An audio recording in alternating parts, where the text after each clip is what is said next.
시장 청소년을 위한 완판 캐스트 오늘 11번째 시간입니다. 오늘도 이제는 고정으로 자리 잡으신 김현찬 선생님 모셨습니다. 반갑습니다. 네, 반갑습니다. 이제 완연한 봄인데 네네. 이번 봄에 어떻게 나들이 계획이나 저는 이제 제 아내인 연재와 이제 벚꽃이 피면 벚꽃 구경 가려고 계획 중입니다. 혹시 뭐 집사님 어디 갈 계획 있으신가요? 아직까지 계획 못 세웠는데 네. 저는 뭐 벚꽃 구경 따로 가본 적은 없거든요. 아 진짜요? 네, 근데 벚꽃을 보고 싶어 하잖아요. 네네네. 그래서 드라이브 코스로 앞산 내거리로 이렇게 가서 앞산 순환도로를 이렇게 도는 그 코스가 있어요. 그 벚꽃이 완연할 때 그 코스를 돌면 이렇게 운전하고 지나가면서 벚꽃을 볼 수가 있어요. 들어는 본 것 같아요. 네. 딱 좋은 코스에 딱 네, 생각하니까. 저희 집이랑 가깝거든요. 그렇군요. 저는 그렇게 벚꽃을 즐기는데 네네. 벚꽃 구경 이렇게 좋아하시는 분들, 가보신 분들 얘기 들으면은 그 유명한 데 있다고 하던데 뭐 진해 뭐 이런데 네네. 전 가본 적은 없는데 와이프는 가보고 싶어 하는 것 같더라고요. 그렇군요. 꼭 가셔야 돼요. 지금 코로나 시대라 가지고 그런 것도 제한을 많이 받을 텐데 네네. 아무래도 가까운 곳은 즐길 수 있어야 되겠죠. 네. 청소년부 우리 여러분들도 기분 전환을 할 겸 스트레스 해소할 겸 벚꽃 가까운 곳에서 네네. 안전하게 구경할 수 있었으면 좋겠습니다. 네. 지난주 주제가 청소년을 유혹하는 나쁜 유혹하는 것들에 대해서 제가 나눠봤잖아요. 네. 우리 김지강 학생이 사연을 보내주셨습니다. 아. 한번 소개해 주시겠어요? 네. 네, 김지강 학생이 사연을 보내주셨는데요. 읽겠습니다. 청소년을 유혹하는 나쁜 것이라면 보편적으로 담배나 술 같은 것이지만 제일 나쁜 것은 유튜브라고 생각합니다. 유튜브에는 물론 유익한 것이 많지만 대부분의 청소년들은 이 유튜브라는 것에 빠져 나가지도 못하고 시간을 낭비하고 공부에 방해가 됩니다. 학생의 본분인 공부를 방해하는 것이야말로 학생에게서 제일 나쁜 것이라고 생각할 수 있습니다. 따라서 청소년에게 유혹하는 나쁜 것은 유튜브라고 생각합니다. 라고 했네요. 네. 저도 어제까지 유튜브 많이 봤는데 네.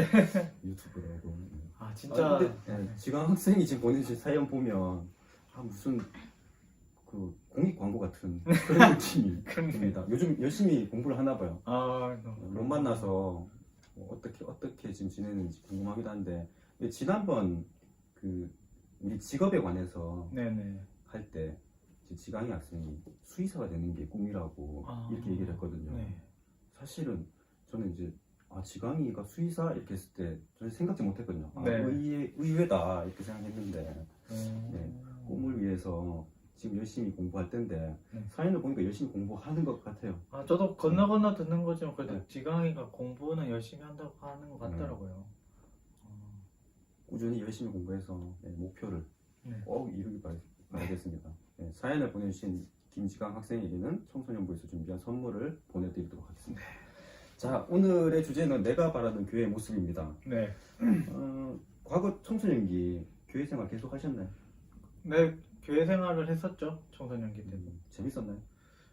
아니요, 저는 진짜 딱 예배만 드리고 지보고 예배만 딱 드리고 지보고 이렇게 해서 뭐 그 아이들과 그 이후에 막 어디 놀러 가거나 이런 추억이 없어요.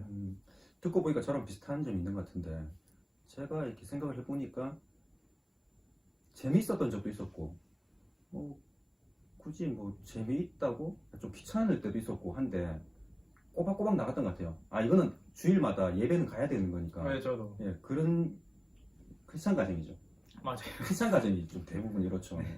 그랬는데 자, 그러면은 현찬 선생님이랑 저랑은 이제 그냥 습관적으로 네. 가야 되니까 교회 갔는데 당시에 혹시 청소년기 때 교회에 바라는 점이 있었나요? 특별히? 저는 진짜 그냥 부모님이 이제 교회를 다니셔서 이렇게 영향을 받아서 그런지 그냥 딱 방금 이제 집사님 말한 것처럼 딱 예배만 드리고 오고 해서 뭔가 교회가 이렇게 해줬으면 좋겠다 저래 해줬으면 좋겠다 그런 생각 자체를 저는 못했던 것 같아요. 그냥 이렇게 딱 짜여진 거에서 그냥 뭐 예배 드리고 오고 이렇게 보냈던 것 같아요. 저도 질문을 했지만 마찬가지였어요. 생각을 한번 곰곰이 해봤거든요. 네. 내가 그때 교회 바라는 게 있었나? 그런 거 없었던 것 같아요. 그냥 가야 되니까 가는 거고 습관적으로 가는 것 같아요. 그런데 지금 생각해 보면 은연중에 중학교, 고등학교, 또 대학부, 그다음에 대학 이후 청년부 이렇게 교회에서 생활하면서 신앙심이 하나하나 다져진 것은 분명한 것 같아요. 그건 사실이죠. 네. 과거에 비교해서 오늘날 교회가 옛날에도 교회 다녔으니까 달라진 점이 있다면 어떤 게 달라졌다고 생각하세요? 일단 뭐 여러 가지 측면이 많지만 일단 청소년부를 생각해 보면 일단 학생 측을 이제 봤을 때 저희 때는 아까 방금 말했지만 그냥 교회를 다 다니는 부모님 가정이라면 그 학생들 그냥 뭐 오고 예배 드리고 가고 오고 예배 드리고 가고 이런 식이었는데 요즘은 이제 좀 많이 달라지고 이제 학생들도 많이 왜 교회를 내가 나가야 되는가 라고 이제 좀 진지하게 생각하는 면도 있는 것 같고 또 그 진지하게 생각함으로써 더욱더 하나님께 이제 깊이 알고 깨닫고 하는 사람도 많은 것 같아요. 그리고 또 이제 교회적인 측면으로 봤을 때 청소년부를 이제 저 때 같은 경우는 이제 물론 그 섬기는 교사님들이 물론 수고는 많았지만 약간 좀 메커니즘이 간단했다면 지금 이제 청소년부를 섬기는 교사님들은 진짜 다재다능해야 될 것 같다 그런 생각을 했던 것 같아요. 저는 그렇습니다. 사실 지난주에 네네. 제가 공개 강좌를 참여를 했었는데 네네. 뭐 비대면 시대라서 그 줌으로 다 했었거든요. 네. 제가 이제 사춘기 자녀에 대한 이런 주제로 가지고 공개 강좌를 했었는데 뭐 여러분들이 들어오셨는데 그 중에 다른 교회에 대구에 어느 교회에 청소년부 담당하시는 부목사님이신 것 같아요. 네. 목사님이 들어오셨는데 그 목사님이 이제 이런 말씀하시더라고요. 청소년기 이 시기가 굉장히 중요한데 맞아요. 나는 교회에서 이렇게 가르치는 입장인데 내가 혹시나 애들을 잘못 가르치거나 아니면 애들 마음 다치게 해가지고 이 중요한 시기에 얘들에게 잘못된 이런 영향을 줄까봐 굉장히 고민이 되고 걱정이 된다라고 말씀하시더라고요. 근데 그 얘기를 듣고 야 저분 목사님 그 청소년에 대한 열정과 이런 마음이 굉장히 뜨겁구나. 그리고 한편으로 저렇게까지 저는 생각 안 해봤거든요. 목사님이면 당연히 뭐 좋은 말 하시지 뭐 나쁜 거를 이렇게 얘기하시지 않잖아요. 그런데 굉장히 그런 부분에 대해서 저는 생각지 못했던 부분에 대해서 고민하시더라고요. 그리고 또 한 분은 그 교회 이제 청소년부 교사인데 네네. 제가 질문했거든요. 청소년부 지금 현재 만나면 그렇게 많이 반응이 옵니까?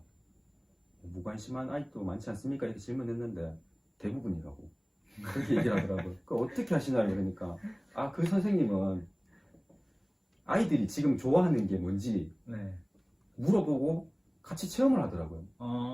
애들한테 지금 좋아하는 게임이 뭐냐 물어보고 그게 있으면은 자기도 그 게임을 갈아탄대. 오 진짜요? 와. 평소에 게임을 잘 하시나 봐요. 게임을 갈아타고 같이 하고 그 다음에 SNS 이런 것도 종류가 많잖아요. 네. 아이들한테 가장 요즘에 핫한 게 자주 바뀌니까 그걸 물어보고 그걸 또 갈아타서 같이 하고 그 다음에 또 놀이 문화가 뭐 옛날 틱톡인가? 네네. 뭐 요새 뭐 틱톡 하긴 하죠. 아주 짧은 뭐 영상을 네네. 재밌는 거라고. 네. 저는 사실은 잘 모르거든요. 저도 잘 모르겠어요. 근데 그것도 한물 갔대요. 한물 갔대요? 네, 그것도 한물 가고 요즘에 또 새로운 뭔가 캐릭터 뭐 하는 뭐 그게 있대요. 이걸 보신 청소년부 여러분 아실 것 같은데 그 선생님이 그거를 그때 애들하고 같이 하고 근데 그 선생님 제가 보니까 아이들하고 같이 이렇게 같은 위치에서 이렇게 즐기고 있으니까 아이들이 처음에는 이제 교회 그냥 억지로 와가지고 그냥 무관심하게 있다가 선생님하고 이렇게 너무 가까워지니까 마음을 열고 그 다음부터는 하나님의 말씀에 관심을 가지고 이렇게 하더라고요. 그래서 그 선생님 보니까 굉장히 많이 노력을 하시는구나. 맞아요. 근데 자기는 근데 뭘 가르치겠다는 생각을 안 한대요. 그냥 같이 아이들하고 놀고 예배 시간에 같이 졸고 네. 아이들이 굉장히 좋아한대요. 나만 좋은 줄 알았더니 옆에 선생님이 졸고 있네. 이렇게. 뭐 권장할 건 아니지만은 근데 그런 교사도 필요하겠구나. 그런 걸 많이 느꼈습니다. 네. 집사님 하신 분 그분 진짜 그 청소년부를 향한 마음이 진짜 큰 것 같네요. 그게 쉽지 않은데 나이가 차이 나는데. 사실 저 예전부터 알던 후배거든요. 진짜요? 네, 근데 그런 줄 몰랐어요. 저는 사실은 뭐 안 물어봐가지고 청소년 교사 하는지도 몰랐고. 그리고 거기도 애가 둘이거든요. 그리고 둘이고 이러면은 자기 애들 지금 이제 보고 이런 것도 바쁠 텐데 청소년 뭐 예. 그렇게 친구처럼 이렇게 하더라고요. 그래서 느낀 거는 다양한 선생님들 그리고 또 아까 언급했던 목사님 같은 그런 분들 좀 많이 있었으면 좋겠습니다. 네.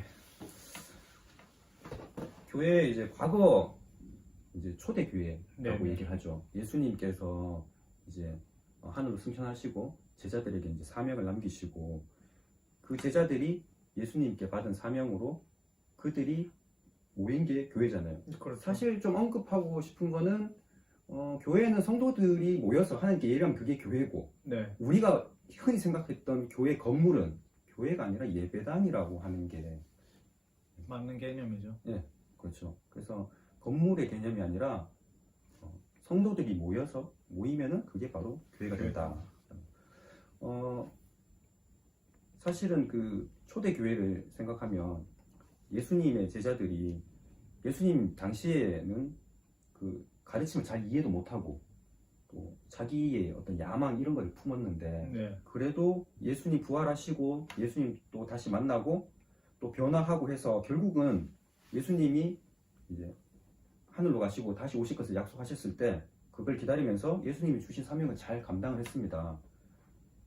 그런데 저는 이제 두 분이 이제 생각이 나는데 베드로 사도 바울 네. 그 당시 교회를 대표하는 인물이 아니었나. 그렇죠. 근데 사실 사도 바울에 대한 거는 뭐 워낙 유명하니까 어른들 같은 경우에는 말씀을 많이 듣거든요. 네. 근데 저는 이제 베드로에 대해서 예, 좀 많이 좀 이렇게 생각을 해봤는데 베드로가 유명한 거는 예수님의 수제자인데도 불구하고 예수님을 3번 부인했죠. 그렇죠. 그때 예수님 마음 어땠을까요? 예수님 이미 알고 있었는데 실제로 그렇게 했잖아요. 진짜 마음속으로 진짜 슬퍼했을 것 같아요. 그런데 나중에 예수님 다시 부활하시고 베드로를 만났을 때 네가 나를 사랑하느냐라고 3번 물어보셨거든요. 저는 그게 감동적이더라고요. 베드로가 앞에서 3번 부인했는데 예수님께서 3번 네가 나를 사랑하냐 3번 물어보셨어요. 예수님 다 사랑하시고 다 용서하셨다는 거. 예수님은 그런 분이십니다. 네. 베드로는 이제 초대교회의 지도자 역할 했고 주요 설교자 역할도 했고 네. 그리고 교회의 어떤 규율, 율법 이런 것들을 잡아가는 책임자 역할도 했고 그리고 복음 전파에도 굉장히 많은 힘을 썼습니다. 사실 그 이방인들을 전도하는데 바울의 역할이 컸다라고 사람들이 많이 알고 있는데 네. 실제로는 바울뿐만 아니라 베드로도 이방인들 사이에서 놓여있던 어떤 차별과 그러니까 유대인들과 이방인들과의 차별 그 경계를 좀 허물고 이방인들에게 복음을 전하고 회개시키는데 많은 노력을 했던 것도 베드로였습니다. 네. 그렇군요. 우리 우리 사도행전 12장을 그러면 한번 네네. 살펴보도록 하겠습니다. 우리 사도행전 12장 한번 읽어주시겠어요? 다 읽으면 되나요? 네. 네, 읽겠습니다.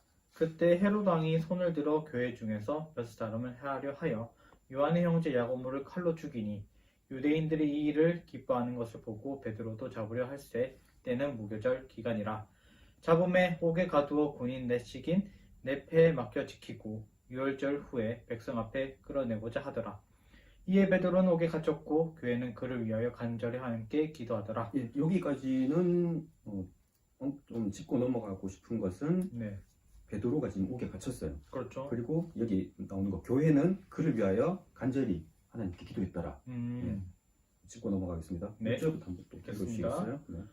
헤롯이 잡아내려고 하는 그 전날 밤에 베드로가 두 군인 틈에서 두 쇠사슬에 매여 누워 자는데 파수꾼들이 문 밖에서 옥을 지키더니 호련히 주의 사자가 나타나매 옥중에 강채가 빛나며 또 베드로의 옆구리를 쳐 깨워 이르되 급히 일어나라 하니 쇠사슬이 그 손에서 벗어지더라.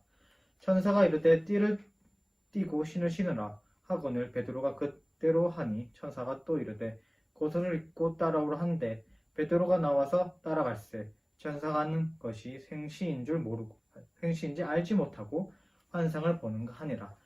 이에 첫째와 둘째 파수를 지나 시내로 통한 세문에 이르니 문이 저절로 열리는지라. 나와서 한 거리를 지나매 천사가 또 떠나니라. 네, 6절, 7절에 보면 주의 사자가 나타남에 나오잖아요. 천사가 나타났다는 거죠. 앞에 이제 5절까지 보면은 교회가 그 옥에 갇힌 베드로를 위해서 간절히 기도했고 네. 실제로 보니까 주의 사자가 나타났다. 천사가 왔다는 거죠. 그렇죠. 천사가 와서 베드로를 구해냈네요. 11절부터 제가 읽겠습니다. 네. 이에 베드로가 정신이 들어 이르되 내가 이제야 참으로 주께서 그의 천사를 보내어 나를 헤롯의 손과 유대 백성의 모든 기대에서 벗어나게 하신 줄 알겠노라 하여 깨닫고 마가라 하는 요한의 어머니 마리아 집에 가니 여러 사람이 거기에 모여 기도하고 있더라. 베드로가 대문을 두드린데 로데라 하는 여자아이가 영접하러 나왔다가 베드로의 음성인 줄 알고 기뻐하여 문을 미처 열지 못하고 달려 들어가 말하되 베드로가 대문 밖에 섰더라 하니 그들이 말하되 내가 미쳤다 하니 여자아이는 힘써 말하되 참말이라 하니 그들이 말하되 그러면 그의 천사라 하더라. 여기 12절에 보면 마가라 하는 요한의 어머니 마리아의 집에 갔다라고 했잖아요. 네. 이 공간이 그러면 교회의 그 예배당의 역할을 했는 거네요.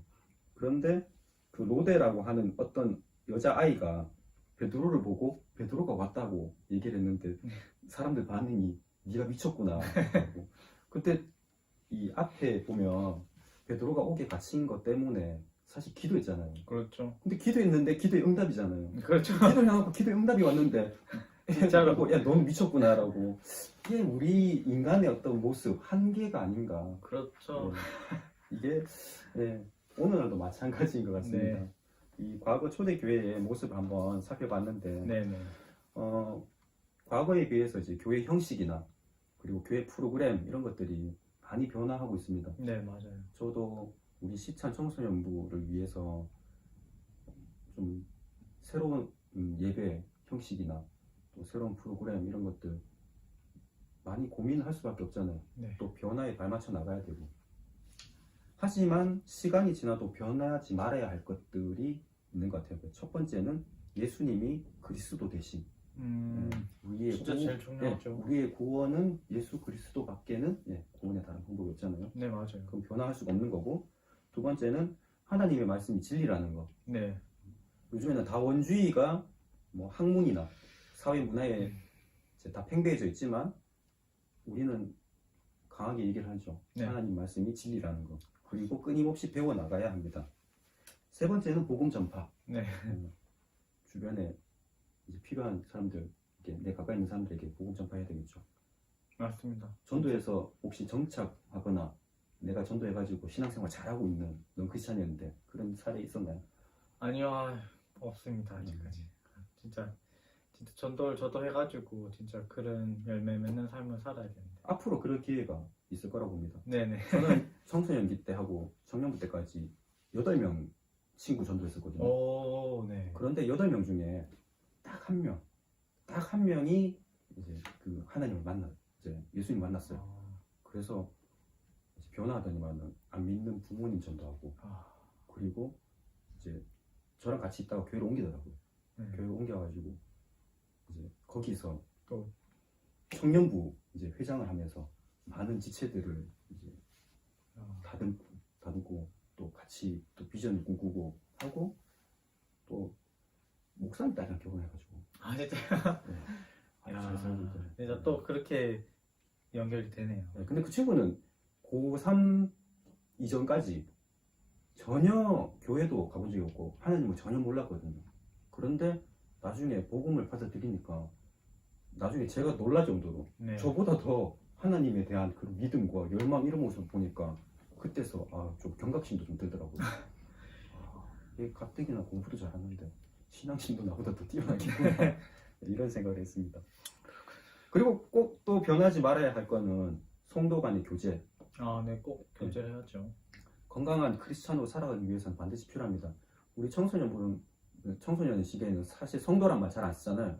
저는 생각에 학교 친구, 친구들 이렇게 형성되는 거 중요하고 학원 친구 이렇게 형성되는 거 중요하고 그리고 교회 친구 이렇게 친구들 많으면 많을수록 좋잖아요. 좀 요렇게 좀 형성이 됐으면 좋겠습니다. 그리고 가장 중요한 거는 우리가 미래에 어떤 교회가 됐으면 좋겠다라고 우리가 또 소망하는 저는 좀 선한 기대가 필요하다고 생각을 해요. 맞아요. 우리가 어떤 거에 대한 관심이 없으면 사실은 관심이 없기 때문에 앞으로 그런 일도 일어나지 않거든요. 하지만 지금은 가능성이 없더라도 거기에 대해서 기대를 하면은 그게 시작이라고 보거든요. 사실 부모님들은 그 누구나 그렇겠지만 청소년 자녀들의 그 대학의 수준에 대해서 많이 기대하시잖아요. 그렇죠. 그리고 대학이 끝나고 나면 또 좋은 직장에 대해서 맞아요. 많이 기대하잖아요. 우리는 은연중에 많이 기대하고 산단 말이에요. 그런데 우리의 신앙심을 얼마나 기대하는가, 그리고 또 우리가 모여가지고 앞으로 바뀌게 되고 더 좋아질 우리 교회 모습을 얼마나 기대하는가를 한번 생각해 봤으면 좋겠습니다. 진짜 중요한 것 같아요. 사실 지금 이 코로나로 인해 가지고 이렇게 비대면 예배 드리잖아요. 네. 이것도 변화라면 변화라고 하겠는데 정말 원치 않는 변화입니다. 그렇죠. 이게 또 곧 끝나겠죠. 네. 올해 중으로 곧 끝날이라고 보고 이제 끝나고 나서 가까이에서도 우리 가까운 시일 내에 우리 교회의 모습이 또 얼마나 변하고 또 우리가 소망하는 교회가 어떤 모습일까, 부모님과 여러분들이 같이 식사하면서 또 같이 다과를 나누면서 한번 얘기를 나눠봤으면 좋겠습니다. 네. 오늘은 주제를 여기까지 얘기를 하고, 다음 주에는 여러분들 기억하실지 모르겠는데 우리 작년 겨울 수련회 때 네. 마지막에 우리가 타임캡슐을 묻었습니다. 맞아요. 땅에 묻은 건 아니지만은 묻었습니다. 사실 그거를 열려고 한 때가 작년 크리스마스 때 열려요. 있는데 우리가 크리스마스 때 교회 못 모였죠. 그래서 다음 주 네. 부활절입니다. 부활절 특집으로 네. 타임캡슐을 열고 여러분들의 그 타임캡슐에 적힌 사연을 한번 나눠보는 시간을 네. 갖도록 하겠습니다. 재밌을 것 같습니다. 네. 이렇게 오늘 마무리하도록 하겠습니다. 다음 주에 우리 타임캡슐 들고 다시 돌아오도록 하겠습니다. 다음 주에 만나요. 안녕.